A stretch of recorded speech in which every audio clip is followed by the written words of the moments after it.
Hey, Pat. Hey. So, pretty unorganized, us a group of people. I'm not sure what we're doing today, but we're just gonna talk. I guess I guess we could introduce everybody. If you want to go around the thing, starting with Andy Ristaino. Andy. That's my name. Andy is the lead character designer on Adventure Time. State your name and job. All right. Do I have to do it, or since you just did it? Yeah, do it. All right. Andy Ristaino, lead designer on Adventure Time. Hi, Andy. Hi.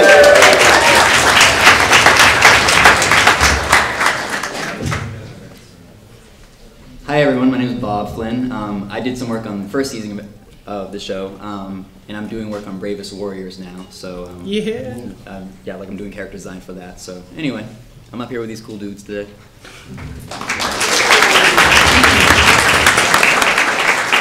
I'm Jesse Moynihan, and I do storyboards for Adventure Time. Pendleton Ward created Adventure Time. I'm Wolfhard. I do storyboards.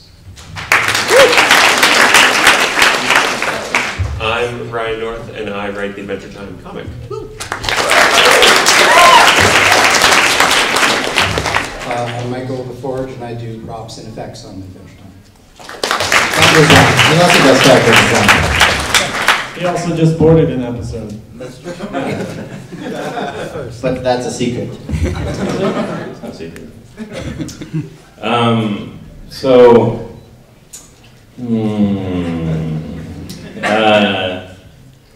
We were thinking maybe we could answer some VU questions. Maybe we should answer some actual questions first. Yeah, okay. Well, let's start with one question. That dude. Hello. I just wanted to know a little bit about Bravest Warriors, like what's the status of that and how far along is it? Bravest Warriors, for those of y'all that don't know, is another thing that I created with Frederator. It was a short. That's around the same time I was making the Adventure Time pilot. I made a pilot called Bravest Warriors, and we put it on the internet. And now it's being turned into a YouTube series that Bob's working on. And I don't know, it's 2 boards deep into the process, and my roommate Brian Burns is writing most of it. And it'd be neat. I don't know if y'all ever seen Dr. Tran, maybe. Okay, well he's running the thing, so it'll be pretty wacky if y'all like Dr. Tran. There you go. Dang, I was hoping that question would really lead into a deeper conversation. Yeah. What is life? There was a panel last year where you explained how you got into the field when you did voice for Lumpy Space Princess. I'm just wondering if you could repeat that in this year. How I got into it? Yeah, like how you... It started with curse words. Yeah. I'm sorry, kids, if there's kids, but it was, I was just saying oh shit, oh fuck, around the studio. I think that's how it started.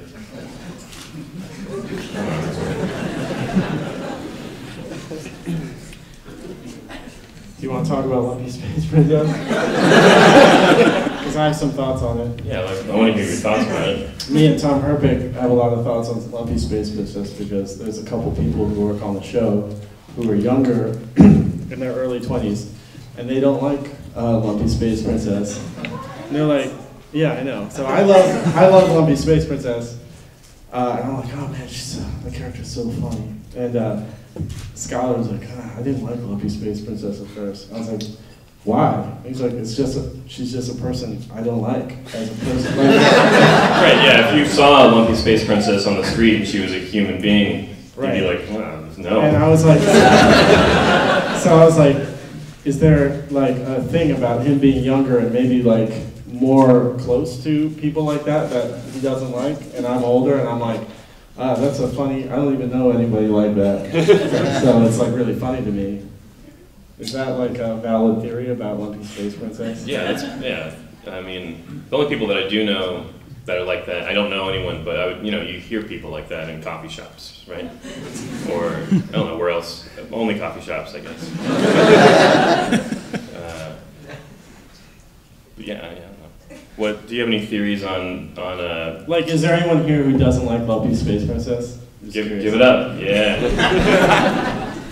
Hey, you tell you stupid idiot in the back. Get out of here! It doesn't even sound like her.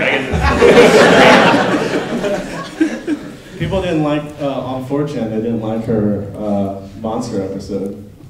You know, it just got me thinking. Because I was like, that episode's so good. I don't read 4chan. I look at it. What about Magic Man?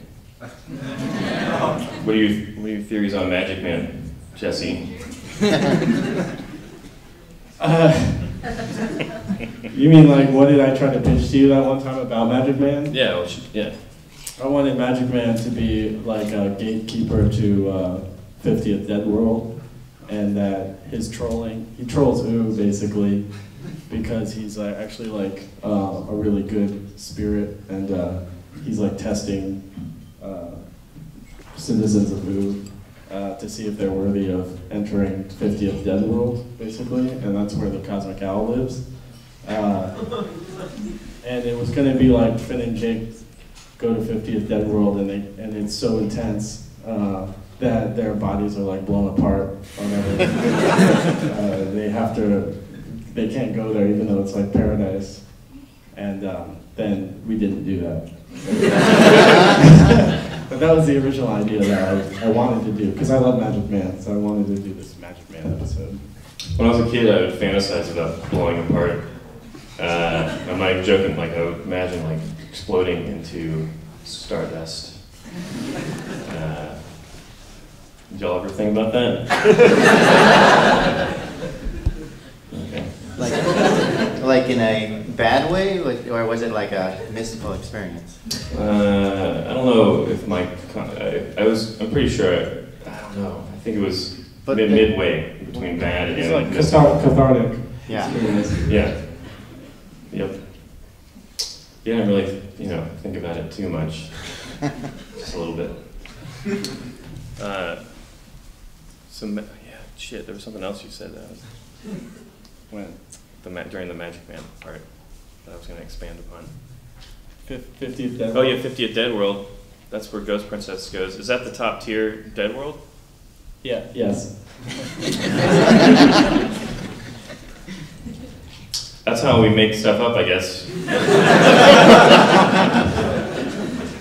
That was Pat McHale, 50th Dead World. I mean, he wanted multiple Dead Worlds. He didn't, when they go to the Land of the Dead, he didn't want that just to be the only place where you could go when you die. Yeah. And then I came up with the number 50 based on Kabbalic numerology. Yep. That's cool. One more. Question. Oh yeah, question. My favorite part about the series is the romance between Finn and Princess Bubblegum, and now it's the Fire Princess. Right. Yeah. So the Flame Princess. Thank you. Yeah. So who came up with that idea to start like the romantic part? Well, it was it was rough. Like Finn was having a rough time trying to get with Bubblegum. She's so much older. So, it was kind of impossible, but it's not impossible. Like, you can still pine for it if you're really into it. That's what I say. I do too. I don't know what's going on with Flynn Princess and Finn. We're just we're just role playing these characters, basically, seeing where it takes us. She's made of fire. It's hard, you can't kiss her. But they love each other a lot right now, and they're the same age, so that's nice. They're hitting it off, and I don't know. I don't know what's going to happen. Does it mimic any of your own life situations?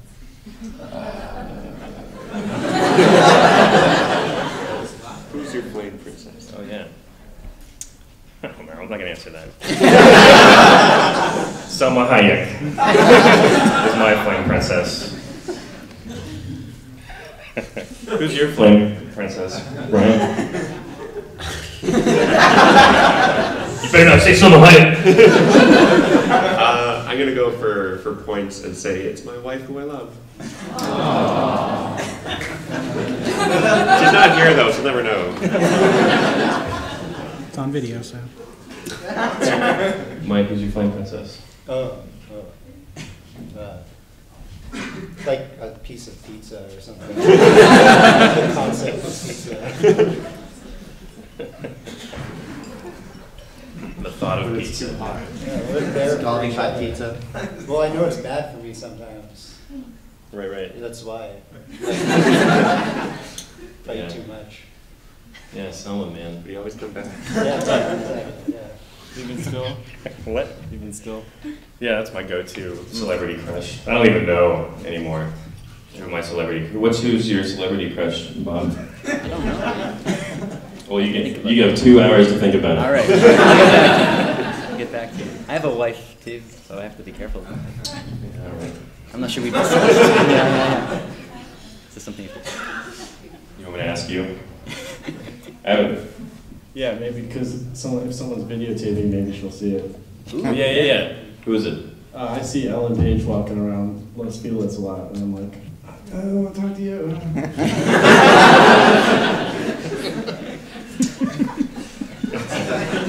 You can just get those mutters out just through your teeth. I know you're friends with Steve A.G. You should pass her a note that says that. Yeah. That'll go well. Send her a link to this video. Passing a note to her, you'd have to be in close proximity to her. I don't know if you can even do that.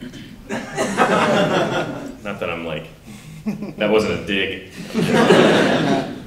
You could just drop it on the ground a block away and hope that I don't know. Yeah, question, yeah. Can you talk about your thoughts about all the hints that, well, maybe not hints, that Adventure Time is like post-apocalyptic or creating that? That happened on accident.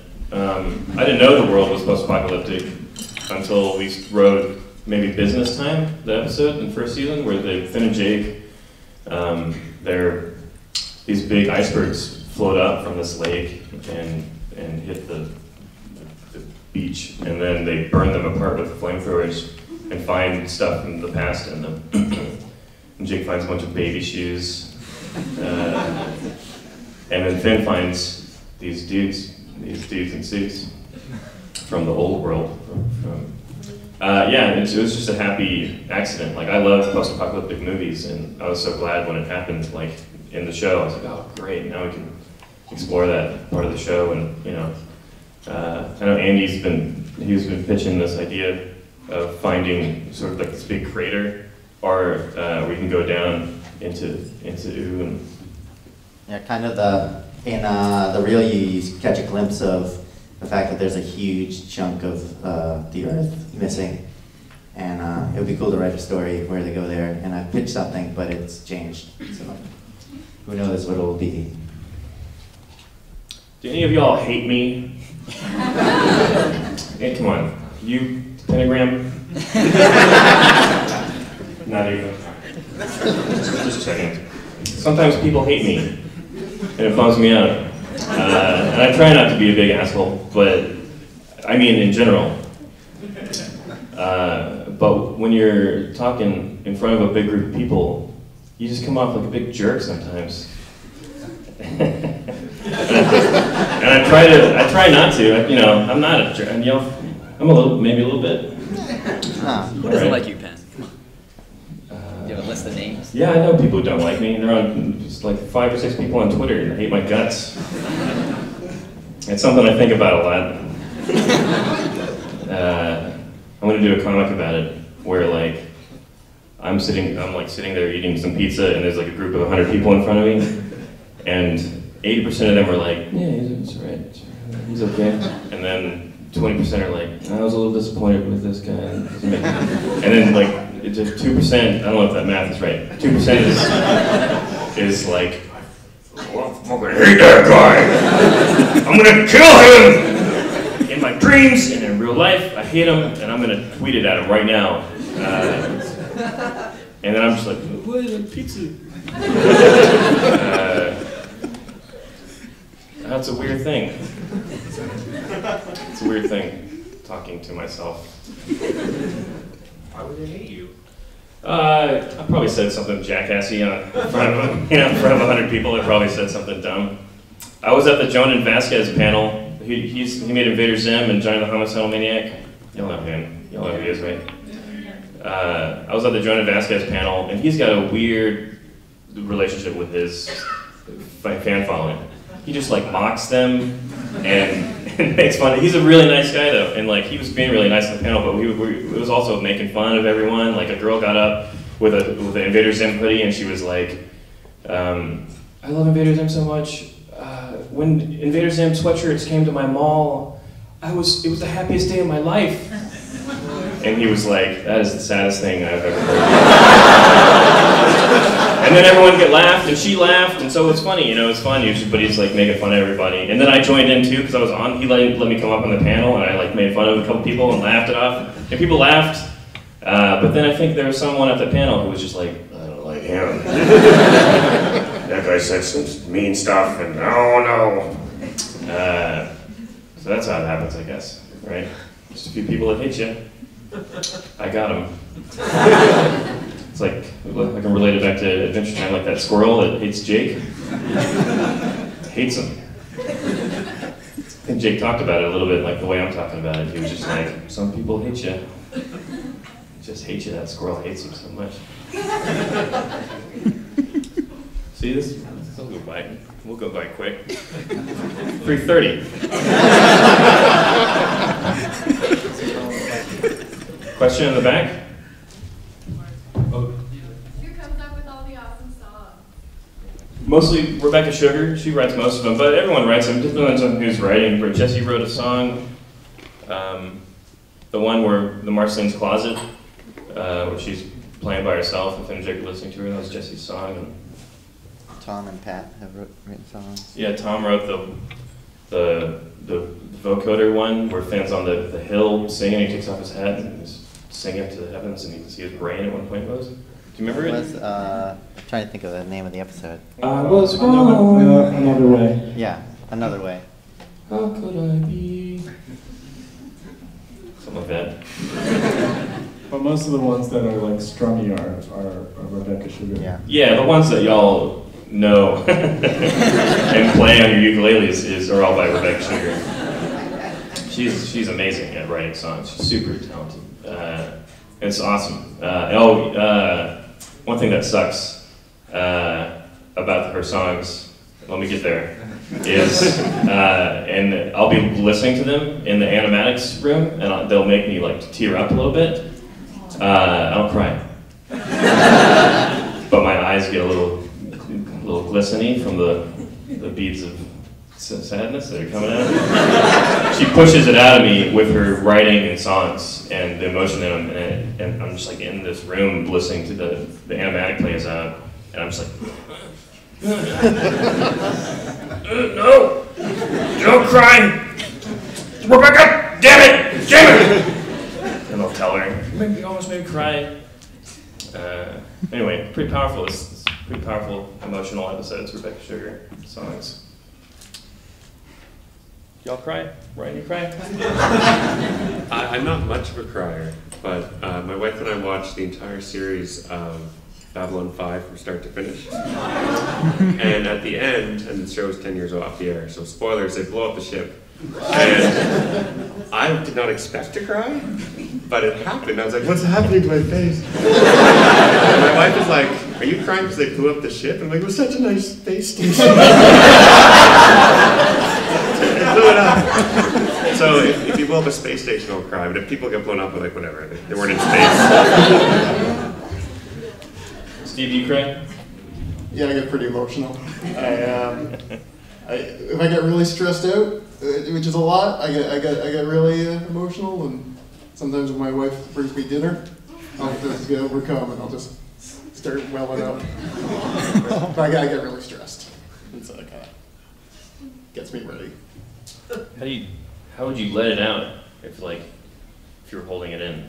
Like tears or Yes, stress, yes. I yell a lot. I just yelp and kick. And the other day, I was in the elevator in our building, and I had like a full body stress spasm, and the elevator stopped. and I was trapped in the elevator for about half an hour, and the guy had to come and open it, and the concierge had to like pull me out, and I was like, my pants were down. It was terrible. Wait, what? No, there's a gap in the story. Where your pants went down. No, it was like 3.5 feet that I had to like slide up on. And I slid up, my pants fell down. It was terrible. Do you have funny boxers? No, I think that's just, I don't know. It was a tight jeans, so everything went down together. Yeah. Yep. Thanks. Yeah. Hey man, glasses? Yeah. How did the Adventure Time comic start? It's Boom Publishing. Do you want to answer it? Yeah, I mean, I sort of came in where they emailed me and said, hey, do you want to write it?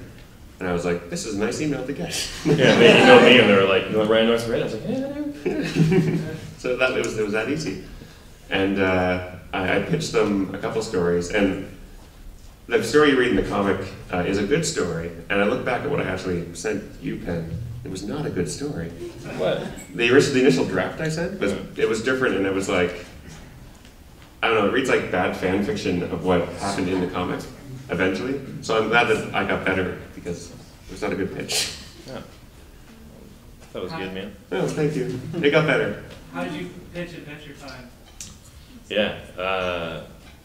I pitched it, originally I pitched it to a company called Frederator. And they're rad. If y'all ever want to like pitch ideas, because they take ideas off the street. They'll take ideas from anyone. It doesn't matter who you are. If you're crazy or if you're a baby, they'll open the door and you can pitch whatever, or just sit there and cry and poop your pants like a baby. This question's going to take a while to answer, so but I'll get you a question next. I just don't want you to work out that arm too much. But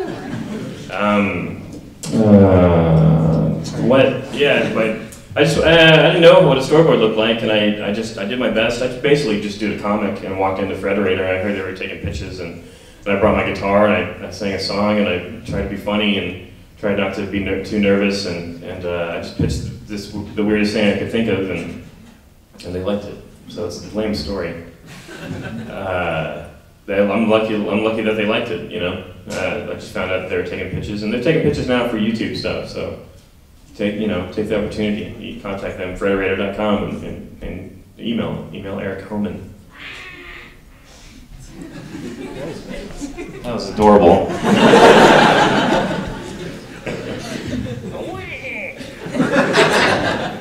Yeah.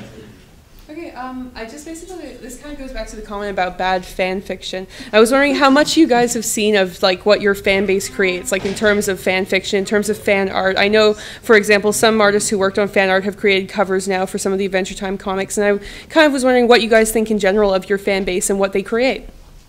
Oh, it's super entertaining. Yeah, it's like we're making this thing, and then fans are creating other stuff, and it's just giving us feedback. I don't know, you want to talk, Jesse, you have opinions about or thoughts on? I just got a guy emailed me, Hipster Shades, is his name, I think.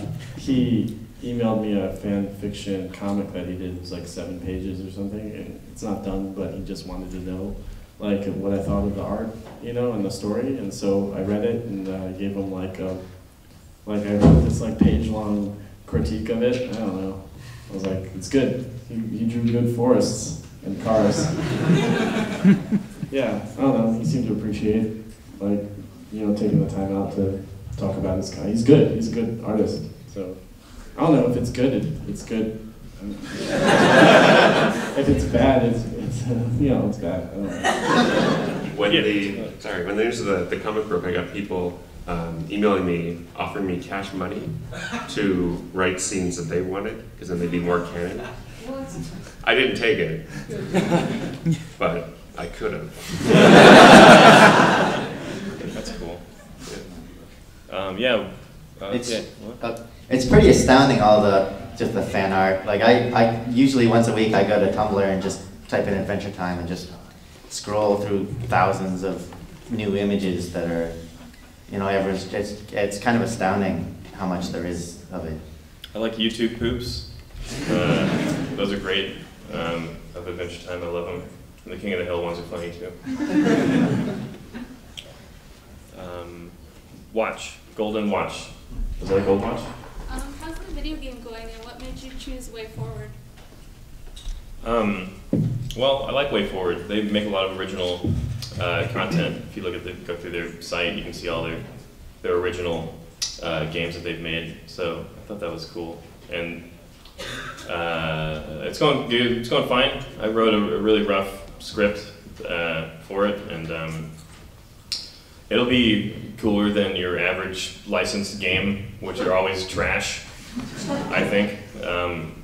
There'll be some secrets in it, some codes you can type in with your up, down, left, right. It'll be neat. It'll be funny stuff, I think. What are you guys' favorite episodes, like, to make and just in general?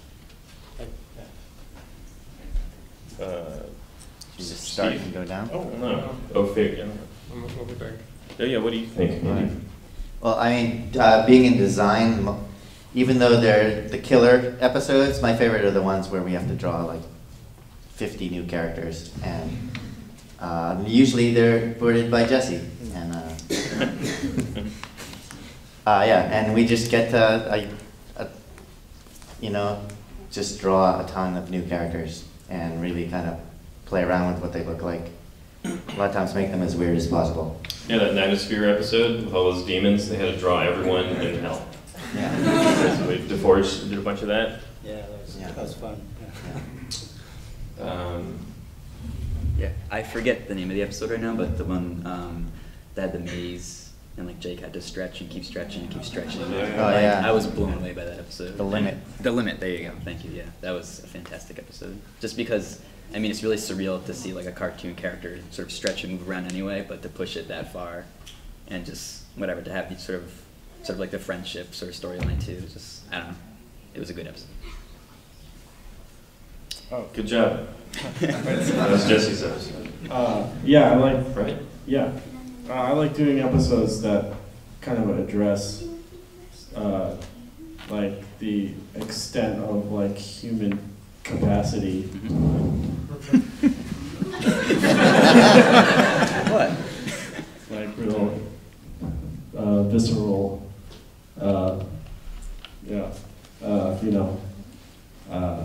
Taking those characters as far as they can go, like in a comedic way and in a maybe like a sublime violence way. Yeah.